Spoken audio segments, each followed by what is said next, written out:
कैसे हैं दोस्तों आप लोग। आइए हम लोग आज देखते हैं 10th क्लास के फर्स्ट यूनिट वास्तविक संख्या के बारे में, रियल नंबर के बारे में। इसके बारे में किस सब चीज़ का अध्ययन करना है, कौन सा बारे में, कहाँ से क्वेश्चन 10th के एग्जाम में ज़्यादा पूछा जाता है, क्या सब आज वही पढ़ेंगे जो 10वीं के एग्जाम में फिक्स रहता है कि इससे क्वेश्चन आता है। सिर्फ उसी के बारे में आज हम लोग जानने वाले हैं। इसके अलावा बिहार DLED में भी पूछ लेता है, अदर कोई भी कंपटीशन के एग्जाम हो उससे भी चैप्टर से क्वेश्चन बनाया जाता है। आइए देखते हैं, इसका अध्ययन करते हैं। तो हम लोग इसमें पढ़ेंगे लसा मसा के बारे में, इसके बारे में पढ़ेंगे LCM तथा SCF। इसके अलावा हम लोग पढ़ेंगे इसमें शांत अशांत के बारे में, शांत तथा अशांत, परमेय और अप्रमेय के बारे में, परमेय संख्या क्या होता है, अप्रमेय संख्या क्या होता है।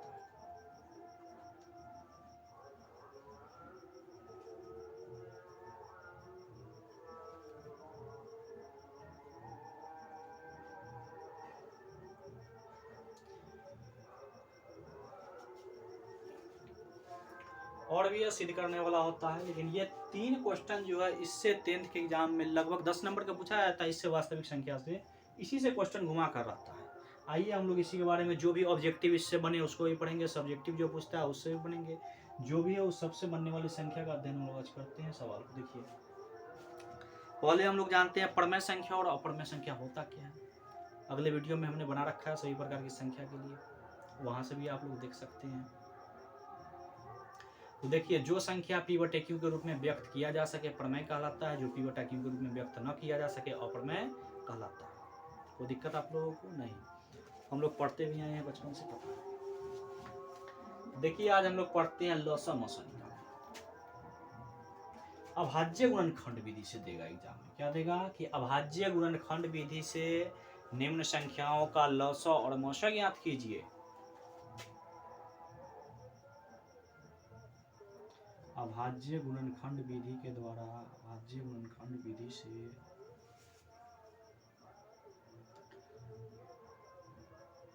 लसा तथा मसा निकालें। कैसे निकलेगा अभाज्य गुणनखंड विधि से लसा और मसा? मान लीजिए कोई संख्या दे दिया, ले लिए कोई भी, ले लेते हैं 26 और 91। क्वेश्चन ले लिए हम लोग, कौन संख्या 26 और 91। देखिए इसके निकालते हैं, कुछ नहीं करना है, 26 और 91 दोनों का अभाज्य गुणनखंड थोड़ी। तो अभाज्य गुणनखंड तो हम लोग तो जानते हैं कि अभाज्य संख्या होता क्या है, नहीं जानते तो अभी जान लीजिए कि जो संख्या एक तथा अपने आप से विभाजित हो, अन्य किसी संख्या से विभाजित नहीं हो। जैसे 2 है, या तो 1 से कटेगा नहीं तो 2 से ही कटेगा। 3 है, 1 से कटेगा नहीं तो 2 से। 5 है, 1 से कटेगा नहीं तो 2 से। 29 है, 1 से कटेगा नहीं तो 29 से, यानी अपने आप से कटेगा, किसी अन्य संख्या से कटता नहीं है। ये सब अभाज्य संख्या होता है, उसी के रूप में इसे व्यक्त करना है। देखिए 2 से इसको लगाया कितना बार में, 13 बार में, यानी 2 गुणे 13 इसका अभाज्य गुणनखंड। 91 को 2, ये नहीं, ये 7 से लग जाएगा कितना बार में, 13 बार, 7 गुणे 13, तो दिक्कत नहीं। अब ध्यान से देखिए कि LCM SCF फाइंड करते कैसे हैं। SCF LCM, तो LCM जो सभी में उभयनिष्ठ हो, सभी में कॉमन हो, उसी को हम लोग क्या कहते हैं, SCF। तो सभी में क्या हुआ है, कॉमन है। देखिए तो 13 इसमें भी है, 13 इसमें भी है, तो 13 क्या हो जाएगा इसका, SCF। जबकि LCM के लिए उभयनिष्ठ का जरूरत नहीं है। अगर कोई संख्या, कोई अंक है तो वह अधिकतम कितना बार है सो देखते हैं। तो 2 है, ज्यादा कितना बार है, 1 बार लिख लीजिए। 5 है नहीं, 7 है, ज्यादा कितना बार, 1 बार लिख लीजिए। 13 1 बार लिख लीजिए। गुना करेंगे कितना आ जाएगा, 14, 14 गुणे 13 182, कितना आ गया, 182। अभाज्य गुणनखंड विधि से इसी तरह से मसा और लसा निकालना है। एग्जाम में यही क्वेश्चन पूछा जाता है 2 नंबर में, ध्यान से इसको सीख लीजिए। 2 नंबर वहां छोड़ना नहीं है, लेकर आना है। इसमें थोड़ा सा और क्वेश्चन दे देता है, किसी को बढ़ा दिया जाता है आगे। बढ़ा का आप लोगों को कैसे देगा, दिखाइए, दिखाइए कि 2 संख्याओं का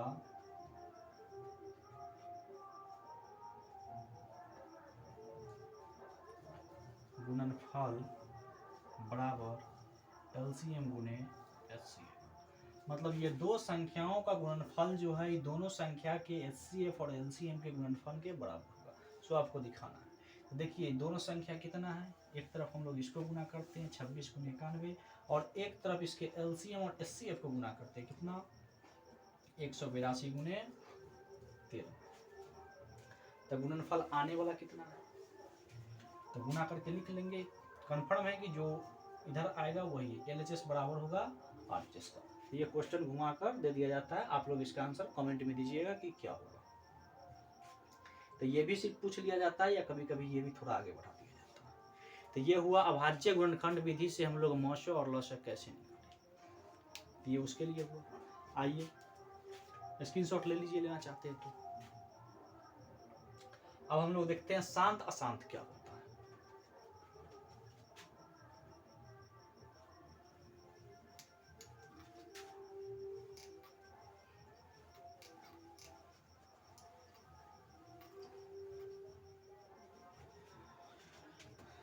देखिए दोस्तों अब शांत अशांत के बारे में तो हम लोग जानते हैं, जैसे 10 में भाग दिए 3 से कितना आएगा 0.33333। अशांत है, कटने वाला नहीं है, इसीलिए हम लोग ये भी इसको लिख देते हैं 0.3 और 3 पे क्या लगा देते हैं रेकरिंग, मतलब बार बार यह संख्या आ रहा है। हिंदी में रेकरिंग को बार ही कहते हैं, तो यह संख्या बार बार आ रहा है इसलिए रेकरिंग लगा दिए, मतलब 3 अनियमित बार आ रहा है, कटने वाला ये है नहीं, तो ये अशांत कहलाया।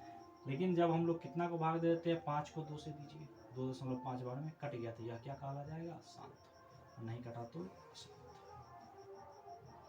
तो यहाँ भाग विधि का लंबा प्रयोग नहीं करना है, एक फार्मूला दिया उस फार्मूला के द्वारा बताना है कि शांत है कि अशांत है। तो देखिए वो फार्मूला क्या है, तो शांत के लिए फार्मूला होता है P बटा में 2 पर n पावर गुने 5 पर n पावर। जो भी इस रूप को इस फार्मूला को फॉलो करेगा वो अशांत होगा, और जो इस रूल को पालन नहीं करेगा वो अशांत होगा।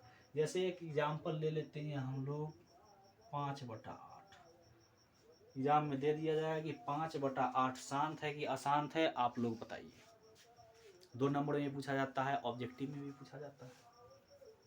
तो देखिए अंश और हर है, ये क्या लिखा हुआ है भिन्न लिखा हुआ है, अंश और हर। हम लोग अगर कटने वाला होता तो काट के इसे छोटा करते, लेकिन कटने वाला है नहीं। अंश को कुछ नहीं करना है, सिर्फ हर का अभाज्य गुणनखंड तोड़िए। क्या करना है, हर का अभाज्य गुणनखंड तोड़ना है। हर कितना है 8, 2 से लगाए 4 बार में, फिर 2 से लगाए 2 बार में, कितना आया 2 गुने 2 गुने 2, अर्थात 2 पर कितना 3 बार, यानी 2 का क्यों आया, ठीक ना। अभाज्य गुणनखंड किसको तोड़ना है, हर को, अंश को कुछ नहीं करना है। अब देखिए हम लोग इसको लिखते हैं 5/2 पर 3 पावर। अब ये तो सर अशांत होगा, कैसे अशांत होगा, ये शांत होगा। देखिए कैसे होगा, हम लोग तो देखें कि P का मान है, P का मान 5 देख रहे हैं, 2 पर कुछ पावर आना चाहिए, 2 पर पावर तो आया है, लेकिन 5 पर तो सर है नहीं है तो कोई दिक्कत नहीं है, फिर भी अशांत है। कैसे है देखिए बताते हैं, बच्चे यहीं पर गलत कर लेते हैं, आप लोगों को गलत नहीं करना है, ध्यान से देखिए वीडियो। क्या इसके गुना में हम लोग 1 लिख दे, इसके मान में कोई परिवर्तन होगा, कोई परिवर्तन नहीं होने वाला। और हम लोग बचपन से पढ़ते आ रहे हैं, 6ठे 7वें क्लास में 8वें क्लास में पढ़े हैं, कोई भी संख्या पर 0 पावर का वैल्यू कितना 1, चाहे कोई भी संख्या हो उसके वैल्यू कितना 1, x पर 0 पावर भी उसके वैल्यू कितना 1। तो क्या हम लोग इस 1 के जगह क्या लिख सकते हैं, 5/2 पर 3 पावर अगुने 5 पर 0 पावर लिख सकते हैं। अब इस फॉर्म में ये आया, इसलिए यह अशांत नहीं, क्या होगा दोस्तों, शांत होगा। इसी प्रकार से क्वेश्चन पूछा जाता है शांत और अशांत में। तो हम लोग देखे अभाज्य गुणनखंड विधि से मौसल से निकालना सीखे, दो संख्याओं का गुणनफल बराबर क्या और सीखे, दो संख्याओं का गुणनफल बराबर LCM और HCF दोनों आपस में बराबर होते हैं। इसके अलावा शांत अशांत के बारे में भी जाने, परमेय संख्या और परमेय संख्या ये तो हम लोग पहले ही समझ लिए हैं। आइए दोस्तों देखते हैं इस पर से और कैसे क्वेश्चन बनाया जाता है, ऑब्जेक्टिव हो या सब्जेक्टिव हो। चाहे तो आप लोग इसको स्क्रीनशॉट ले सकते हैं।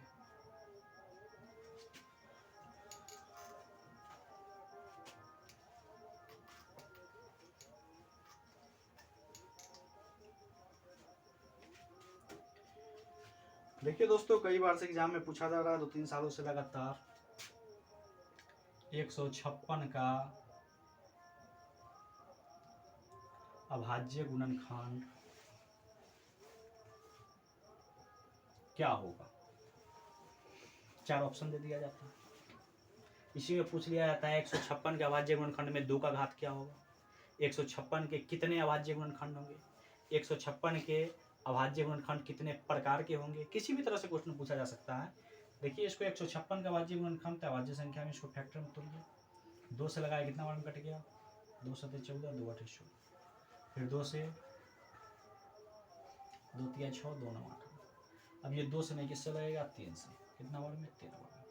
क्या लिख सकते हैं, 2 गुने 2 गुने 3 गुने 13, यानी 2 पर 2 पावर गुने 3 गुने 13। अगर पूछता है इसका अभाज्य गुणनखंड क्या होगा, तो अभाज्य गुणनखंड तो यही होगा। कितने प्रकार का होगा, देखिए एक 13 है, एक 3 है, एक 2 है, 3 प्रकार का होगा। इसके अभाज्य गुणनखंड में 2 का घात कितना होगा, तो 2 का घात कितना है दोस्तों, तो 2 है, तो 2 आंसर होगा। कई तरह से क्वेश्चन इसको पूछ लिया जाता है। तो आप लोग एग्जाम में गलती नहीं करिएगा, ध्यान से वीडियो देखिए और सही करके वहां से आना है। जो भी क्वेश्चन है सभी से नंबर उठाना है। देखिए फिर इससे क्वेश्चन पूछा जाता है एक संख्या वाले क्वेश्चन, कि पहला संख्या इतना है, दूसरा संख्या इतना है और उसका लॉस इतना है, तो मोशन निकालिए। अब मान लीजिए कि एक संख्या ए है, एक संख्या, इसे हम लोग पहला संख्या भी कह सकते हैं। पहला संख्या बराबर ए तथा दूसरा संख्या, दूसरी संख्या कितना है, बी है। तो फॉर्मूला है ए गुने बी, पहली संख्या गुने दूसरी संख्या, ये दोनों संख्याओं का एलसीएम गुने एचसीएफ होगा। एलसीएम गुने एचसीएफ ए गुने बी का, यानी ए और बी का एलसीएम एचसीएफ जो है उसका गुणनफल बराबर होगा ए गुने बी का। तो यहाँ से 2-4 फार्मूला बनता है, इसे ध्यान में रखकर हम लोग उस क्वेश्चन को सॉल्व कर सकते हैं। जैसे मान लीजिए एलसीएम बराबर क्या होगा, तो ए गुने बी, एचसीएफ इसके बट्टे में आ जाएगा, ये हुआ। अगर कोई 2 संख्या दे दे और उसका क्या दे दे, एचसीएफ दे दे, तो एलसीएम कैसे निकालेंगे, देखते हैं एग्जांपल के द्वारा हम लोग इसको। इसका आप लोग स्क्रीनशॉट ले सकते हैं। इस तरह का अगर क्वेश्चन आए तो उसको देखकर आप लोगों को डरना नहीं है, बनाना है।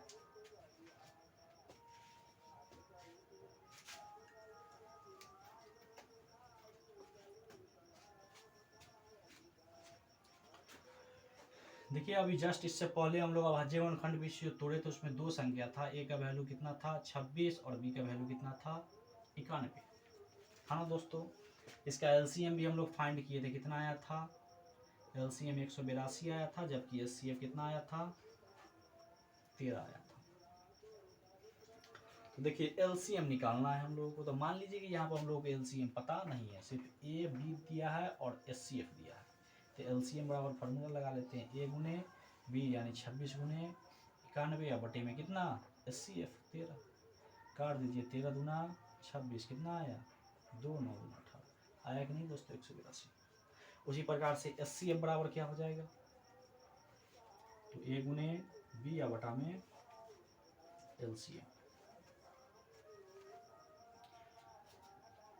उसी प्रकार से दोस्तों पूछ लिया जाए पहली संख्या दूसरी संख्या, यानी कोई भी एक क्वेश्चन दे जिसमें लॉसो दे दे मौसो दे दे, एक संख्या दे देगा दूसरी संख्या पूछ लेगा, या लॉसो मौसो देकर दूसरी संख्या दे देगा पहली संख्या पूछ लेगा, या पहली दूसरी संख्या देकर मौसो देकर लॉसो पूछ लेगा, या पहली दूसरी संख्या देकर लॉसो देकर मौसो पूछ लेगा। किसी भी तरह से 4 क्वेश्चन इससे बनता है, पूछा जाता है। हर एक साल हर एक शिफ्ट में लगभग 10th का एग्जाम हो, बिहार डीएलएड हो या कोई भी अदर कंपटीशन के एग्जाम हो, उसमें उस समय आने की संभावना कम रहते हैं, लेकिन बिहार डीएलएड का एंट्रेंस का एग्जाम हो या सीटेट का पेपर हो, कोई में भी ये क्वेश्चन आता ही है। 10th के एग्जाम में तो हर एक शिफ्ट में 2-3 ऑब्जेक्टिव रहता ही है इससे। तो देखिए अगर पहली संख्या ये बराबर पूछ दिया तो क्या हो जाएगा, एलसीएम गुने एचसीएफ बटा में दूसरी संख्या।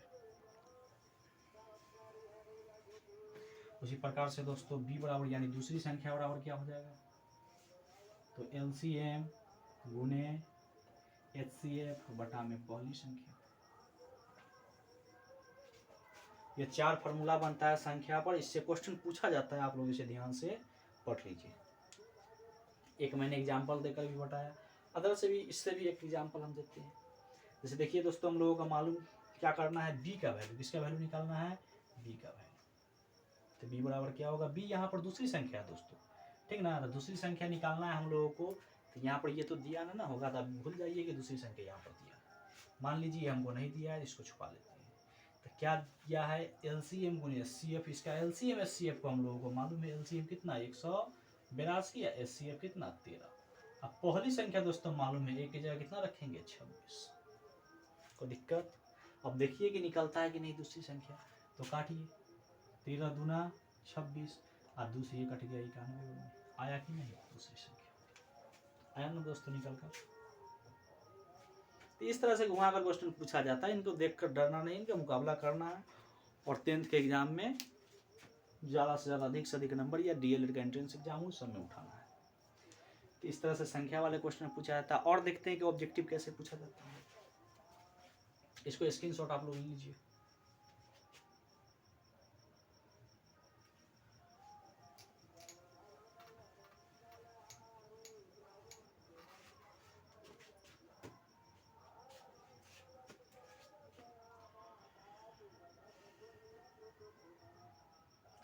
देखिए दोस्तों, एक भाग एल्गोरिथम इसमें पढ़े हैं, भाग एल्गोरिथम से भी मौसा निकालना होता है, भाग एल्गोरिथम, इसको यूक्लिड प्रमेय से भी कहते हैं हम लोग। ये होता है A बराबर BQ प्लस R। इसमें भी मान लीजिए हम लोगों का कुछ दे देता है, A बराबर 37, B बराबर 4, और हम लोगों से किसका वैल्यू पूछ लेता है, R बराबर 8। तो बैठाइए फॉर्मूला पर, A की जगह 37 रखिए, B की जगह 4 रखिए। 4 में कितना से गुना करें कि 37 आ जाए, वही जिस तरह से हम लोग बचपन में भाग पढ़े थे। तो 37 तो आने वाला नहीं है, तो इससे कम लगाइए। तो 4 नमा 36, 36 से घटा देंगे, रिमाइंडर कितना बचेगा 1। यही शेष को तो हम लोग R कहते हैं। R का वैल्यू कितना आने वाला है 1, तो R बराबर 1। मान लीजिए यहीं पर अगर Q का वैल्यू पूछता, इसका वैल्यू Q का, तो Q का वैल्यू कितना बताते हैं हम लोग, 9 बताते हैं। लेकिन इस साल 2024 का फर्स्ट चिप में जो पूछा गया उसमें क्या दे दिया है, A का वैल्यू पूछ लिया A बराबर 8, जबकि इसमें B का वैल्यू दे दिया कुछ, Q का भी वैल्यू दे दिया है, और R का भी वैल्यू दे दिया है। ये सब वैल्यू देकर उससे किसका वैल्यू पूछ लिया गया, A का। तो कुछ करना था मेरे दोस्तों, A बराबर क्या होता है BQ प्लस R, 10 गुने 9 प्लस में 2, 90 2 92 हो गया। जो भी ऑप्शन में होता है 92 वह सही होता है। बच्चे इसको देखकर घबरा जाते हैं। कोई समस्या नहीं, एकदम इजी क्वेश्चन है। एग्जाम लेने का मतलब, एग्जामिनर का उद्देश्य ये नहीं होता है कि वो आपको फेल कर दे या अच्छे नंबर नहीं दे। वो सोचते हैं जो बच्चे पढ़े वो अच्छे नंबर लाए, जो न पढ़े वो भी अच्छे करे। उनका उद्देश्य फेल करना नहीं, या क्वेश्चन हार्ड सेट करना नहीं होता है। बस वो अपने जो भी बुक से पढ़ा, NCERT का जो भी अदर बुक है, कोई बुक का जो अध्ययन सही से किया होगा वो अच्छे नंबर लाएंगे। बस यही था। इस सब क्वेश्चन को आप लोग अध्ययन कर लीजिएगा। इस सब का पूछने का उम्मीद सबसे ज़्यादा रहता है एग्जाम में। अगर पूछा जाता है वास्तविक संख्या से तो यही सब पूछा जाता है। एक सिद्ध करने वाला भी क्वेश्चन होता है, सिद्ध करिए कि √2 एक अपर में संख्या, इस तरह से देता है। वो भी क्वेश्चन कभी कभी एग्जाम में पूछा था, लेकिन 2024 में जो है उसको नहीं पूछा। उसको भी हम लोग अगले वीडियो में अध्ययन करेंगे, बनाएंगे उसको। अगर दोस्तों आप लोगों की यह वीडियो पसंद आई होगी तो मेरे चैनल को लाइक सब्सक्राइब कर दीजिएगा, और इस तरह का वीडियो चाहिए तो कमेंट में ज़रूर बताइएगा मेरे दोस्तों, मैं आप लोगों को बनाकर डालूँगा। धन्यवाद।